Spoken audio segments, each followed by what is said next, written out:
कहानी शुरू होती है और हम देखते हैं भोसड़ा सा को, जो कि शहर का सबसे बड़ा फेकूचंद होता है। मतलब वो झूठ बोलने में सबका बाप होता है। वो बताता है कि मैंने बहुत बड़ी बड़ी रॉबरीज को रोका है क्योंकि मैं FBI का एक खुफिया एजेंट हूँ और किसी भी चोर लुटेरे की गांड में इतना दम नहीं कि वो मेरी झांट का एक बाल भी उखाड़ सके। फिर वो बताता है कि आज रात को मैं बिल्कुल भी फ्री नहीं हूँ क्योंकि आज मेरी एक लड़की के साथ डेट है, जिसके बाद मैं उसे अपने प्राइवेट प्लेन में बैठाकर स्पेन ले जाऊंगा और फिर उसके साथ घचाघच करके उसे वापस US छोड़ दूंगा। फिर वो अपनी कुछ टॉप सीक्रेट बातें बताने लगता है, लेकिन तभी हम देखते हैं कि वो बावली गांड ये सभी बातें कुत्तों को बता रहा था। मतलब वो कोई खुफिया एजेंट नहीं बल्कि कुत्तों की शॉप पर काम करने वाला एक चूतिया होता है। तभी वहां पर उसका बॉस आ जाता है और उसकी गांड पर लात मारकर उसे बाहर फेंकता है। कहता है कि भोसड़ी के यहाँ पर वापस मत आ जाइयो, नहीं तो तेरी गांड में झाड़ू डालकर तुझे मोर बना दूंगा।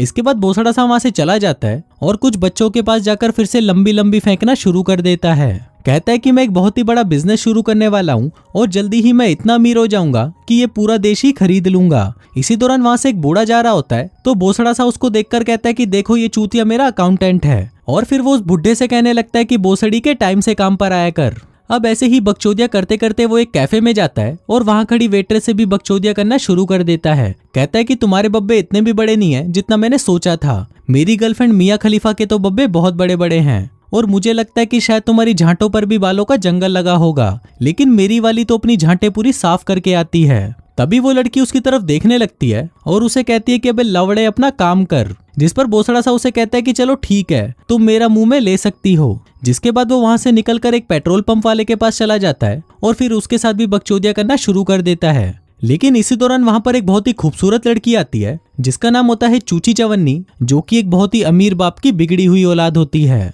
अब जैसे ही भोसड़ा सा की नजर चूची चवन्नी पर पड़ती है तो उसका हथियार खड़ा हो जाता है और फिर वो उसके सामने स्टाइल मारने लगता है। उधर चूची चवन्नी भी उसे पूरी लाइन दे रही होती है, लेकिन तभी वहां पर भोसड़ा सा का बाप आ जाता है और उसे कहता है कि भोसड़ी के तू यहाँ क्या कर रहा है? मुझे अभी अभी फोन आया है कि तुझे तेरी जॉब से लात मारकर निकाल दिया गया है। भोसड़ा सा कहता है कि नहीं, आपको किसने कहा? बाप कहता है कि अभी अभी मुझे तेरे बॉस का फोन आया था और वो मुझे बोला कि उसने तुझे काम से निकाल दिया है। अभी सुनकर भोसड़ा सा हंसने लगता है और कहता है कि अरे ऐसा कुछ नहीं है, वो तो बस आपसे मजाक कर रहा था और उसने मुझे नहीं निकाला बल्कि मैंने खुद ही जॉब छोड़ दी। अभी सुनकर उसका बाप उसे घसीटता हुआ घर ले जाता है और कहता है कि भोसड़ी के तू घर तो चल, फिर देख मैं तेरी कैसे गांड मारता हूँ। फिर रात को जब सभी खाना खा रहे होते हैं तो भोसड़ा सा का बाप उसे कहता है कि अगर तुम्हें यहाँ पर रहना है तो तुम्हें अब हर महीने रेंट देना होगा। अभी सुनकर भोसड़ा सा हैरान हो जाता है और सोचने लगता है कि भैंचोद ये कैसा बाप है जो अपने बेटे से ही घर में रहने का किराया मांग रहा है। फिर सुबह होते ही भोसड़ा सा का बाप उसे जल्दी उठा देता है और उसे एक जगह पर इंटरव्यू दिलवाने के लिए अपने साथ ले जाता है। फिर रास्ते में वो उसे बताता है कि भोसड़ी के जब मैं तेरी एज का था तो मैं पैसा कमाने के लिए GB रोड पर अपनी गांड मरवाया करता था। इसके बाद वो भोसड़ा सा को एक मॉल के बाहर ले जाता है, जिसको देखकर भोसड़ा सा कहता है कि नहीं नहीं, मुझे नहीं लगता कि ये मेरे काम करने के लिए सही जगह है। लेकिन तभी उसका बाप कहता है कि तुम्हें यहीं काम करना होगा। इस पर भोसड़ा सा कहता है कि चलो मान लो अगर मुझे यहाँ पर जॉब नहीं मिली तो मेरे साथ क्या होगा। इस पर उसका बाप कहता है कि अगर तुम्हें यहाँ पर जॉब नहीं मिली तो मैं तुम्हें एक चटाई और तेल की शीशी देकर दिल्ली भेज दूंगा। अभी सुनते ही भोसड़ा सा की गांड फट जाती है और वो फटाफट इंटरव्यू देने के लिए अंदर चला जाता है। फिर वहां जाकर जब वो जॉब के लिए इंटरव्यू दे रहा होता है तो उसका बॉस उससे काफी अच्छे से बात करता है। वो कहता है कि आप जैसे आदमी को जॉब पर रखने से मेरी मॉल की वैल्यू बहुत ज्यादा बढ़ जाएगी और मैं तो बहुत खुश हूँ कि आपने इतनी सारी कंपनीज को छोड़कर हमारे मॉल में काम करने का सोचा। फिर वो उसे कहता है कि हम आपको $50,000 एक साल के देंगे, जिसके साथ ही आपको सारे बेनिफिट्स भी दिए जाएंगे, जैसे कि medical, travelling, pension, car allowance और साथ ही रात को बजाने के लिए एक लड़की भी। और यही हमारा आपके लिए सबसे बेस्ट और फाइनल ऑफर है।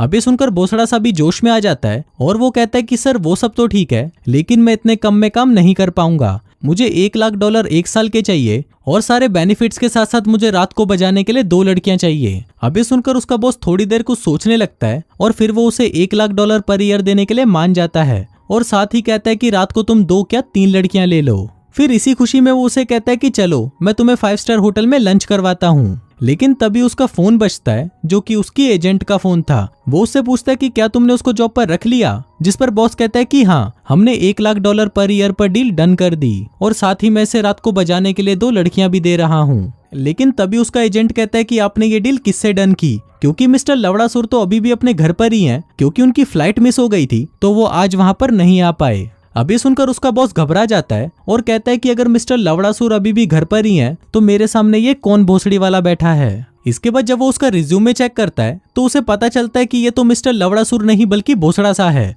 जो कि यहाँ पर रात को मॉल में झाड़ू लगाने का काम करने आया है। अब ये देखकर वो भोसड़ा सा से कहता है कि शायद मुझसे कुछ मिस्टेक हो गई है, मुझे लगा कि तुम मिस्टर लवड़ासुर हो जो कि यहाँ पर मैनेजर की पोस्ट के लिए आया है, लेकिन तुम तो भोसड़ा सा हो जो कि यहाँ पर झाड़ू लगाने की जॉब करने आया है। अब ये सुनकर भोसड़ा सा हंसने लगता है और कहता है कि मैं हूं ही इतना टैलेंटेड कि लोग मुझे इतने ज्यादा पैसे दे देते हैं। लेकिन इस पर उसका बॉस कहता है कि हम तो तुम्हें सिर्फ $4 पर घंटे के हिसाब से ही दे सकते हैं, अगर तुम्हें करना है तो करो, नहीं तो अपनी गांड उठाकर चलते बनो। भोसड़ा सा पूछता है कि अच्छा फिर उन लड़कियों का क्या, जिस पर बॉस कहता है कि कोई लड़कियां नहीं है, और अगर तुम्हारे लोड़े में ज्यादा ही खुजली मच रही हो तो 5 मिनट का ब्रेक लेकर मुट्ठ मार लेना और फिर से काम पर लग जाना। अब भोसड़ा सा के पास और कोई ऑप्शन नहीं था, इसलिए वो उसका ये ऑफर मान जाता है और इस जॉब के लिए हाँ कर देता है। वहीं दूसरी तरफ हम चूची चवन्नी के बाप को देखते हैं जो कि अपने दोस्तों के साथ बैठकर बिजनेस की बातें कर रहा होता है। तभी वहां पर चूची चवन्नी आ जाती है, जिसको देखकर उसका बाप कहता है कि बेटा इधर तो आओ और मेरे दोस्तों से मिलो।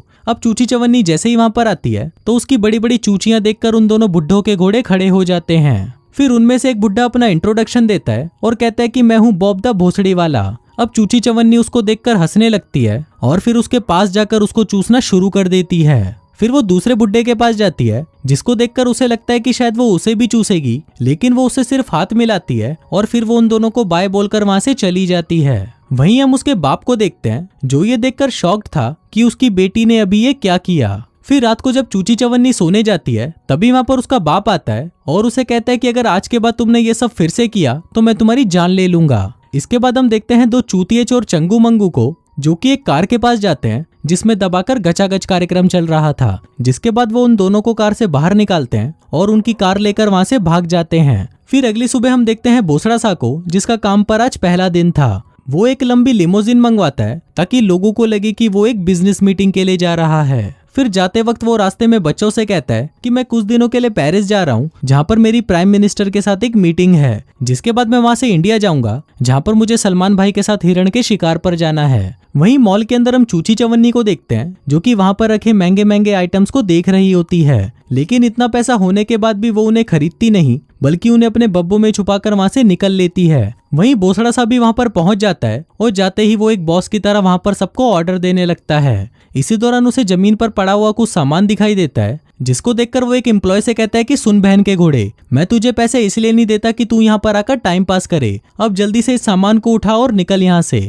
उधर चूची चवन्नी ने भी इतना सारा सामान चोरी कर लिया था कि वो सबके सामने ऐसे जा नहीं सकती थी, इसलिए वो सबके चले जाने तक मॉल में ही रुकने का फैसला करती है। फिर कुछ ही घंटों में रात हो जाती है, जिसके बाद वहां पर सफाई डिपार्टमेंट का मैनेजर आता है और भोसड़ा सा से कहता है कि तुम्हारे पास पूरी रात है, इसलिए अच्छे से पूरे मॉल की सफाई करना, नहीं तो मैं तुम्हारी गांड में डंडा डालकर उसे तुम्हारे मुंह से निकालूंगा। अब ये सुनते ही भोसड़ा सा की फटकर 64 हो जाती है और वो कहता है कि ठीक है सर, आप जैसा बोलोगे मैं वैसा ही करूंगा। फिर वो मैनेजर वहां से जाने लगता है और कहता है कि मॉल के किसी भी सामान को छूना मत, सारा कचरा उठाकर डस्टबिन में डालना और सबसे इम्पोर्टेंट चीज लड़कियों की कच्चियों से दूर रहना। भोसड़ा सा कहता है कि सर आप चिंता मत करो, हम दोनों मिलकर सब कुछ अच्छे से साफ कर देंगे। इस पर मैनेजर कहता है कि हम दोनों नहीं, मैं तो अपने घर जा रहा हूँ, जहाँ पर मैं अपनी बीबी के साथ दबाकर गचागच करूंगा। अब ये सुनकर भोसड़ा सा कहता है कि नहीं नहीं, मैं यहाँ पर अकेला नहीं रहने वाला। लेकिन मैनेजर उसकी एक नहीं सुनता और वो उसे वहीं लॉक करके वहां से चला जाता है। कहता है कि अब ये दरवाजा सुबह 7 बजे ही खुलेगा। अब भोसड़ा सा वहां पर खड़े खड़े चिल्लाता रहता है,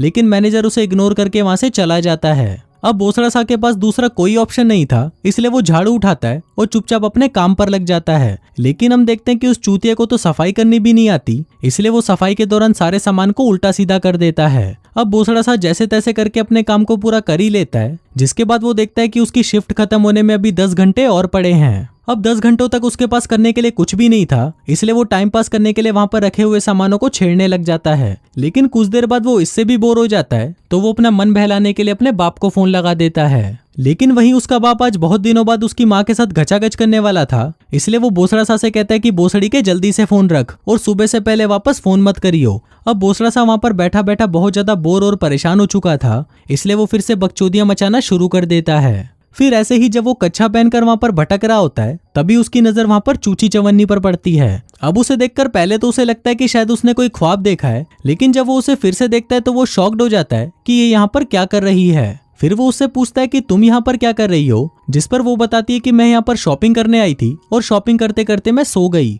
बोसड़ा सा कहता है कि ऐसा हो ही नहीं सकता, कोई भी इंसान शॉपिंग करते हुए कैसे सो सकता है। अब चूची चवन्नी के पास भी और कोई बहाना नहीं बचा था, इसलिए वो उसे सच बता देती है कि मैं यहाँ पर सामान चुराने आई थी और सिक्योरिटी से बचने के लिए मैं यहीं पर ही छुप गई थी। इस पर बोसड़ा सा कहता है कि तुम्हें चोरी करने की क्या जरूरत है, तुम्हारा बाप तो वैसे भी करोड़पति है। चूची चवन्नी बताती है कि मैं चोरी जरूरत के लिए नहीं करती, बल्कि चोरी करना तो मेरी हॉबी है। वहीं दूसरी तरफ हम चूची चवन्नी के बाप को देखते हैं, जो कि एक पुलिस वाले के साथ मिलकर चूची चवन्नी को ढूंढ रहा होता है, क्योंकि वो उसे बिना बताए सुबह से ही लापता थी। उधर बोसड़ा सा और चूची चवन्नी साथ में डिनर करते हैं, जहाँ पर बोसड़ा सा उसे बताता है कि मैं पहले एनिमल शेल्टर में काम करता था, लेकिन वहां से मुझे गांड पर लात मारकर निकाल दिया, जिसके बाद मैं यहाँ पर झाड़ू लगाने की नौकरी करता हूँ। फिर वो उसे बताता है कि हम दोनों बचपन में एक ही स्कूल में पढ़ा करते थे, तुम हमेशा से ही मेरी क्रश थी और हर रात मैं तुम्हारे बारे में सोचकर मुट्ठ मारा करता था। अभी सुनकर चूची चवन्नी खुश हो जाती है और मुस्कुराने लगती है। इसके बाद बोसड़ा सा उसके सामने भी लंबी लंबी फेंकना शुरू कर देता है, लेकिन तभी चूची चवन्नी उसे कहती है कि तुम तो शहर के सबसे बड़े झूठे आदमी हो ना। अब बोसड़ा सा ये सुनकर शॉक्ड हो जाता है और उससे पूछता है कि तुम्हें ये किसने कहा। चूची चवन्नी कहती है कि ये तो पूरा शहर ही कह रहा है कि तुम सिर्फ लंबी लंबी फेंकते हो और तुमसे काम के नाम पर घंटा कुछ नहीं होता। इस पर बोसड़ा सा कहता है कि नहीं, मैं कोई झूठा इंसान नहीं हूँ, शायद तुम्हें कोई गलत इन्फॉर्मेशन मिली है और जिसने भी ये बोला है वो बहन का लोड़ा मुझसे जलता है। इसके बाद वो दोनों ही वहां पर टाइम पास करने के लिए उल्टी सीधी हरकतें करने लगते हैं, जिस दौरान चूची चवन्नी बोसड़ा सा से कहती है कि मैं ये शहर छोड़कर न्यूयॉर्क जाना चाहती हूँ, क्योंकि यहाँ पर मैं अपने बाप से परेशान हो चुकी हूँ, इसलिए मैं वहां पर जाकर एक नई शुरुआत करना चाहती हूँ। क्या तुम भी मेरे साथ चलना चाहोगे? इस पर बोसड़ा सा कहता है कि मैं भी तुम्हारे साथ जरूर चलता, लेकिन मेरे पास उतने पैसे नहीं हैं कि मैं वहां का खर्चा उठा सकूं। तभी चूची चवन्नी कहती है कि तुम पैसों की चिंता मत करो, मैं अपने बाप के लॉकर से बहुत सारे पैसे चुरा कर लाई हूँ, इसलिए हमें पैसों की तो बिल्कुल परेशानी नहीं होगी। जिसके बाद वो उसे अपने पैसे दिखाती है, जो कि पूरे $52,000 थे। फिर चूची चवन्नी उसे कहती है कि तुम भी अपने बाप से परेशान हो और मैं भी अपने बाप से परेशान हूँ, क्यों ना हम दोनों साथ में न्यूयॉर्क जाएं और एक नई शुरुआत करें। अब बोसड़ा सा भी इन परेशानियों से छुट्टी लेकर कुछ टाइम एंजॉय करना चाहता था, इसलिए वो भी उसके साथ चलने के लिए हाँ कर देता है। अब इसी खुशी में वो दोनों साथ में डांस करते हैं, जिस दौरान वो दोनों एक दूसरे के करीब आ जाते हैं और एक दूसरे को चूसने लगते हैं। लेकिन तभी वहां पर चूची चवन्नी का बाप और वो पुलिस वाला उसे ढूंढते हुए पहुंच जाते हैं। फिर वो पुलिस वाला बोसड़ा सा से पूछता है कि क्या तुमने चूची चवन्नी को कहीं पर देखा है, जिस पर बोसड़ा सा उसे मना कर देता है और कहता है कि नहीं सर, मैंने उसे कहीं नहीं देखा, आप उसे लाइब्रेरी में ढूंढो, शायद वो पढ़ते पढ़ते वहीं सो गई होगी। इस पर पुलिस वाला कहता है कि नहीं यार, वो चूची चवन्नी एक नंबर की छिनाल है, जरूर वो किसी के साथ अपना मुंह काला करवा रही होगी। जिसके बाद वो वहां से चला जाता है। अब उस पुलिस वाले के जाते ही वो दोनों फिर से मौज मस्ती करना शुरू कर देते हैं, लेकिन तभी वहां पर वो दोनों चूतिए चोर चंगू मंगू भी आ जाते हैं, जो कि फिल्म की शुरुआत में एक कार को चुरा कर भागे थे। अब वो दोनों उन चोरों को देखकर डर जाते हैं और उनसे छुपने की कोशिश करते हैं, लेकिन तभी वो चोर उन्हें पकड़ लेते हैं और उन्हें गन पॉइंट पर ले लेते हैं। वहीं मंगू चूची चवन्नी का फिगर देखकर पागल हो जाता है और उसे कहता है कि तेरी गांड तो बहुत बढ़िया है, क्या तू मेरे घोड़े की सवारी करेगी? बोसड़ा सा कहता है कि नहीं सर, थैंक यू। इस पर चंगू मंगू कहते हैं कि बोसड़ी के चुप कर, हम तुझे नहीं बोल रहे। फिर चूची चवन्नी उनको बताने लगती है कि मैं सुबह से मिसिंग हूँ और ये पूरा शहर मुझे ढूंढ रहा है, अगर वो सभी मुझे ढूंढते हुए यहाँ पर पहुंच गए तो तुम लोगों की गांड मर जाएगी। लेकिन इस पर मंगू कहता है कि तुम ये सब छोड़ो और ये बताओ कि तुम्हारे बब्बे इतने सॉलिड कैसे हैं। इसके बाद वो सभी वहां से उठकर कुछ खाने के लिए चले जाते हैं और वहीं चूची चवन्नी एक घोड़े पर बैठकर उसकी सवारी करने लगती है। अब उसकी ऐसी सवारी देखकर उन तीनों के भी घोड़े खड़े हो जाते हैं और वो सोचने लगते हैं कि काश चूची चवन्नी ये घोड़ा छोड़कर हमारे घोड़े की सवारी कर ले।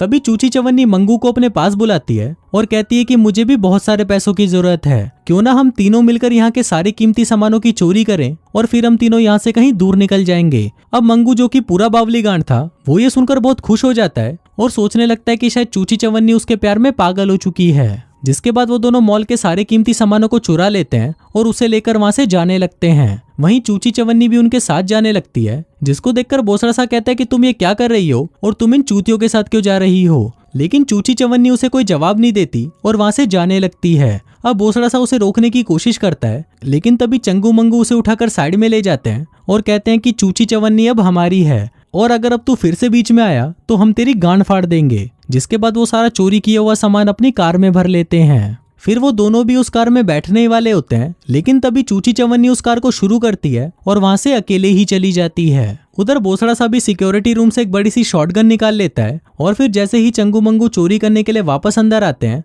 तभी बोसड़ा सा उन पर अंधाधुंध फायर करना शुरू कर देता है। फिर अगली सुबह जब पुलिस वहां पर पहुंचती है तो उन्हें वहां पर चंगू मंगू मिलते हैं, जिन्हें वहां पर बांध कर रखा हुआ था। वहीं दूसरी तरफ हम बोसड़ा सा और चूची चवन्नी को देखते हैं, जो कि सारा सामान और पैसा लेकर न्यूयॉर्क आ गए थे और अब वो वहां पर अपनी बाकी की जिंदगी ऐश से बिताने वाले थे। और इसी के साथ ही ये फिल्म यहीं खत्म हो जाती है।